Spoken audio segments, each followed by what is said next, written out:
তারাপীঠ বীরভূম জেলার রামপুরহাট স্থানে অবস্থিত একটি প্রসিদ্ধ সিদ্ধপীঠ হলো তারাপীঠ, যা মায়ের 51তম সতীপীঠের মধ্যে অন্যতম একটি পীঠ হলো তারাপীঠ নামে খ্যাত।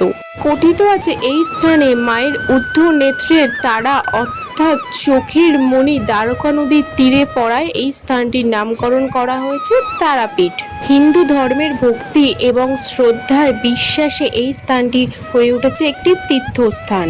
আজকের এই ব্লগের মাধ্যমে আমি আপনাদের সাথে শেয়ার করব পুজোর সমস্ত নিয়ম কানুন, যেমন মায়ের মন্দির কোন সময় খোলা হয়, কটা থেকে মন্দিরে পুজো শুরু হয়, মায়ের সন্ধ্যা আরতি কোন সময় থেকে শুরু হয় এবং রাত্রে মন্দির কতক্ষণ অবধি খোলা থাকে, তারা মায়ের ভোগ কখন বিতরণ করা হয়, এই ভোগ আপনারা কিভাবে গ্রহণ করবেন এবং এর সাথে থাকবে 2024-এ মন্দির কমিটির তরফ থেকে নতুন কি কি নিয়ম চালু হয়েছে। সমস্তটা এই ভিডিওতে থাকবে, তাই কেউ স্কিপ না করে সম্পূর্ণ ভিডিওটি দেখতে থাকুন।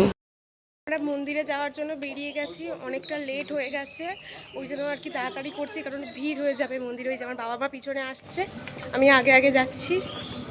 চলো তাহলে মন্দিরে গিয়ে তারপর তোমাদের সাথে দেখা হচ্ছে। মন্দিরে যাওয়ার পথে এইরকম জবার মালা তোমরা পেয়ে যাবে।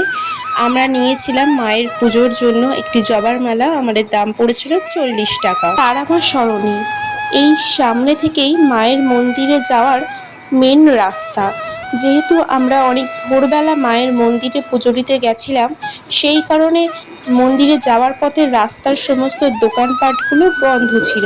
যেহেতু মায়ের মন্দির মূল রাস্তা থেকে একটু ভিতরে, সেই কারণে ডালার দোকান তোমরা মন্দিরের আশেপাশেই পেয়ে যাবে। আজকে আমার লুকটা কেমন লাগছে তোমরা জানিও, আমার তো ভীষণ পছন্দ হয়েছে আজকের লুকটা, একদম সিম্পল সা মেকআপ। মন্দিরের যত কাছে তোমরা আসবে এরকম বিভিন্ন ডালার দোকান পেয়ে যাবে। আমরা এই দোকানটা থেকে নিয়েছিলাম আর এইখানেই আমাদের পান্ডা দাঁড়িয়েছিল। ভালো আছেন? আমরা মায়ের পুজোর জন্য ডালা নিয়েছিলাম মৌমিতা পূজা ভান্ডার থেকে। এখানে অনেক রকম ডালা আপনারা পেয়ে যাবেন, 51 টাকা থেকে শুরু করে 501 টাকা বা তারও বেশি, এবং তার সাথে পুজোর সমস্ত জিনিস ধূপবাতি থেকে শুরু করে পুজোর সমস্ত সামগ্রী তোমরা এখানে পেয়ে যাবে। আর বলে রাখি, তোমরা এখানে জুতো রেখে যেতে পারো, তার জন্য কোনো এক্সট্রা চার্জ লাগবে না। তোমরা যদি সন্ধেবেলা মায়ের সন্ধ্যা আরতি দেখতেও আসো, এখানে জুতো রেখে দিয়ে যেতে পারো, তার জন্য কোনো এক্সট্রা চার্জ তোমাদেরকে দিতে হবে না। প্রসাদ, মালা, ধূপ, মোমবাতি সব কিছু নিয়ে আমরা এবার এগিয়ে চললাম মায়ের মন্দিরের দিকে। এটা হচ্ছে মায়ের মন্দিরের মূল প্রবেশদ্বার। তারাপীঠের মন্দিরের ভিতর প্রবেশ করেই যে ফাঁকা যে জায়গাগুলো দেখছেন, এগুলো কিন্তু এতটা ফাঁকা কোনোদিনই থাকে না। আমরা যেহেতু খুব ভোর ভোর উঠে মায়ের দর্শন করার জন্য বেরিয়েছিলাম, ওই কারণে এই জায়গাটি ফাঁকা ছিল। তারাপীঠ মন্দিরটি খুব জাগ্রত হওয়ার কারণে এখানে সারা বছর দর্শনার্থীর ভিড় উপচে পড়ে। তারাপীঠে মায়ের মূল মন্দির ছাড়াও আরও ছোট ছোট আপনারা মন্দির পেয়ে যাবেন। এই মন্দিরটা হচ্ছে গণেশ ও হনুমানজির মন্দির, আর যে মন্দিরটার ব্যাক সাইড দেখা যাচ্ছিল, এটা হচ্ছে সেই মন্দিরটার সামনের দিকে।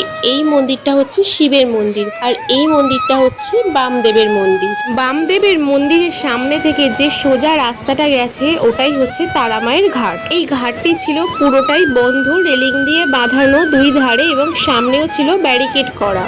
তারা মায়ের ঘাটে যাওয়ার জন্য দুই ধারে যে রেলিং বাঁধানো আছে, সেই রেলিংয়ের মধ্যে প্রচুর দর্শনার্থী তাদের মনস্কামনা পূরণের জন্য একটি ঢিল এবং তার সাথে লাল সুতো বেঁধে দিয়ে যান নিজেদের মনস্কামনা পূরণের জন্য।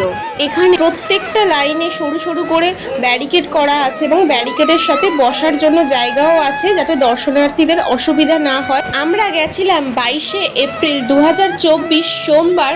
ঘড়িতে তখন সময় ছিল ভোর 5টা 15 কি 20। সেই সময়তেও প্রচুর দর্শনার্থীর ভিড় ছিল।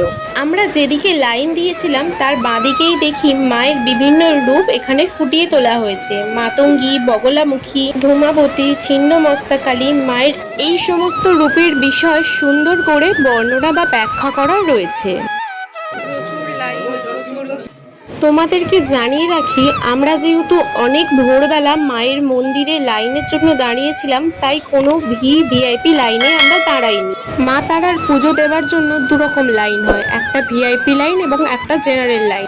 ভিআইপি লাইনও আবার দু রকমের হয়, একটা ভিভিআইপি আর একটা ভিআইপি। একটা 300 টাকা এবং আর একটা 500 টাকার লাইন। তোমরা তোমাদের সুবিধার্থে যে কোনো একটা লাইনে দাঁড়াতে পারো। ভিভিআইপি লাইনে দাঁড়ালে তোমাদের সময়টা কম লাগবে, কিন্তু মায়ের কাছে দর্শন ওই 5 থেকে 6 সেকেন্ডই দেবে। আর এই যে সামনে যে দর্শনার্থীরা দাঁড়িয়ে আছে তার ডান সাইডেই ছিল মায়ের জীবন্ত কুণ্ড বা জীবিত কুণ্ড। এটাই হচ্ছে মায়ের আদি পুকুর। তারা মা কিন্তু এই পুকুরেই স্নান করতেন। লাইনে দাঁড়িয়ে থাকার সময় সামনে যত এগোচ্ছিলাম দেখছিলাম যে মাথার ওপর ফ্যান চলছিল। এখানে ফ্যানেরও ব্যবস্থা ছিল দর্শনার্থীদের সুবিধার জন্য। তবে এই ব্যবস্থা দেখে আমার মনে হয় তারা মায়ের কাছে হাজারো ভক্তের সমাগমের মাঝখানে যদি তোমরা লাইনে দাঁড়িয়ে মায়ের দর্শন পাও, তাহলে আলাদাই এক শান্তি মাধুর্য লুকিয়ে রয়েছে।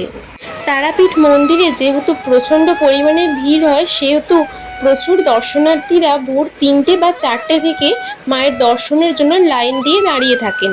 আপনারা যারা তারাপীঠে পুজো দিতে আসবেন তাদেরকে আমি বলবো ভোর ভোর উঠে তারা মায়ের পুজোর জন্য লাইনে এসে দাঁড়িয়ে যান।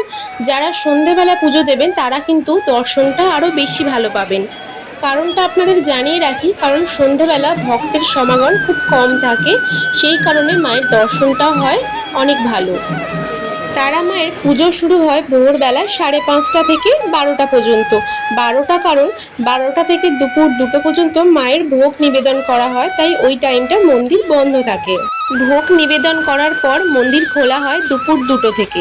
রাত 9টা বা 10টা পর্যন্ত মায়ের মন্দির খোলা থাকে। সন্ধ্যা আরতি হয় 6:45 থেকে 30 মিনিট মতো।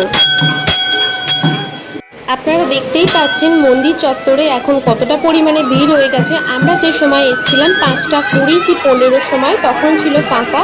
এখন সময় হচ্ছে 6টা মতো বাজে, সেই সময়তেই প্রচণ্ড পরিমাণে ভিড় হয়ে গেছিল। আমাদের পুজো দিতে সময় লেগেছিল প্রায় 1.5 ঘন্টা মতো। আমরা যেহেতু গরমকালে গেছিলাম সেই কারণে প্রচুর পরিমাণে ভিড় ছিল। যারা আপনারা শীতকালে আসবেন সেই সময় ভিড়টা একটু কম পাবেন। এটা হচ্ছে আমার মা পুজোর ডালাটা ধরেছিল। আমরা যেখান থেকে পুজোর জন্য ডালা নিয়েছিলাম ওখান থেকে চুবড়িটা দিয়েছিল এবং ওর মধ্যেই সমস্ত ফুল এবং প্রসাদ রাখা ছিল। এটা হচ্ছে মন্দিরের ব্যাক সাইড। আমরা পুজো দিয়ে বেরিয়ে দেখি আকাশের ওয়েদারটা খুব সুন্দর ছিল, সেই জন্য আপনাদের জন্য কিছু ক্লিপ নিয়ে নিয়েছি, সেইগুলো অ্যাড করে দিলাম। আমাদের পুজো দেওয়া কমপ্লিট হয়ে গেছে, পুজো দিয়ে বেরিয়েছি। এই যে সিঁদুর পুরো ভর্তি হয়ে গেছে, মায়ের অত হয়নি, আমার পুরো মুখে সিঁদুর চারিদিকে পুরো ভর্তি হয়ে গেছে। এইগুলো তো দেখো পুরো ভর্তি হয়ে গেছে সিঁদুর। এই যে আমরা এখন মন্দিরের পিছনে দাঁড়িয়ে আছি, মায়ের মুখ দর্শন করেছি, খুব ভালো দর্শন হয়েছে। সেই ফটোটা তোমাদের সাথে শেয়ার করব। চলো এবার তাহলে যাই আর কি, যেখান থেকে পুজোর ডালা নিয়েছিলাম ওখানে যাই, ওখানে গিয়ে জুতো পরবো, প্রসাদ খাবো, তারপর তোমাদের ওখানে গিয়ে দেখা হচ্ছে। চলো। পুজো শেষ হওয়ার পরে যখন মন্দির থেকে বাইরে বেরোচ্ছিলাম সেই সময়ের দৃশ্যটা তোমাদের সামনে তুলে ধরলাম। দেখলাম যে গেটের মুখে এই রকম ফলকের মধ্যে বিভিন্ন ঋষি মনীষীদের নাম খোদাই করা রয়েছে।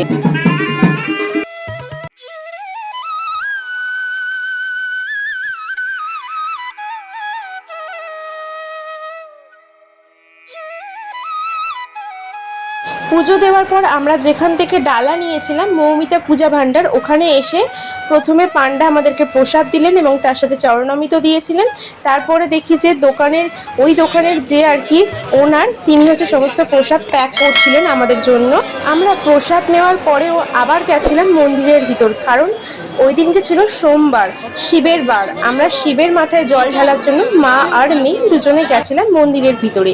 এই হচ্ছে শিবলিঙ্গটা, যেখানে সমস্ত মেয়েরা বা বউরা জল ঢালার জন্য উপচে পড়েছেন।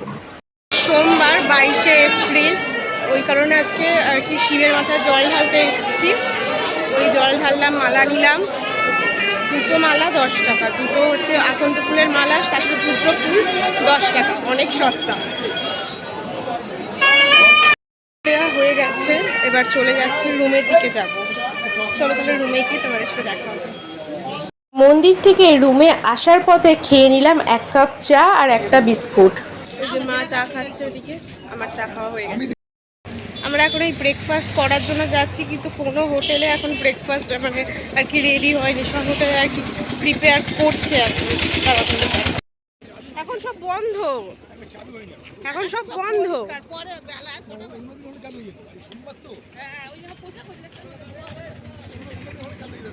সব বন্ধ আছে এখন। দর্শন ভালো হয়েছে, তারা মার দর্শন, মা তারা, জয় তারা। করে দেখতে পেয়েছো তারা মাকে? তার আমার মুখ দেখেছি, দু হাতে দর্শন করেছি, মা চরণে দর্শন করেছি। হোটেলের সামনেই দাঁড়িয়ে আছি, এবার রুমের দিকে যাবো, গিয়ে এবার একটা টানা ঘুম দেব। পুজো দিয়ে আসার পর আমি একটু শুয়ে পড়েছিলাম, মানে এত ঘুম পাচ্ছিল, টায়ার্ড লাগছিল। কালকে তো সারা রাত ট্রেনে ঘুমাইনি, সেই কারণে এত টায়ার্ড লাগছিল যে শুয়ে পড়েছিলাম। আমার বাবা মা হচ্ছে ব্রেকফাস্ট করতে যাওয়ার জন্য আমাকে ডাকছিল, আমি উঠতেই পারিনি, এত শরীর খারাপ লাগছে। তারপর এখন উঠে যে এই শাড়িটা চেঞ্জ করবো, একটা নাইটি পরবো, কারণ ভীষণ টায়ার্ড লাগছে, একদম পুরো টানা ঘুম দেবো। চলো তাহলে শাড়ি চেঞ্জ করে নিই, নাইটি পরে একটু রেস্ট নিয়ে নিই, আমার জন্য ব্রেকফাস্ট নিয়ে আসবে বলেছে, তখন তোমাদের সাথে দেখা হবে ব্রেকফাস্ট খেতে খেতে। চলো টাটা। মা বাবা যেহেতু বাইরে ব্রেকফাস্ট করতে গেছিলো, আমি যাইনি, সেই কারণে মা বাবাকে আনতে বলেছিলাম ধোসা, তার সাথে ছিল সাম্বার আর চাটনি। আমরা যেখান থেকে ধোসা খাই প্রত্যেকবার, ধোসাটা খুব সুন্দর টেস্টি বানায়, সেটার হদিশও আপনাদেরকে দিচ্ছি।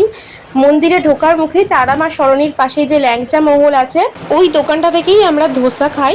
খুব সুন্দর ধোসা বানায়। আপনারা যদি কেউ ধোসা ট্রাই করতে চান, তো ওই দোকানটা থেকে একবার হলেও ট্রাই করে দেখবেন, আপনাদের ভালো লাগবে। মোটামুটি ভালোই, খারাপ না। চলো তাহলে খেয়ে নিই, তারপর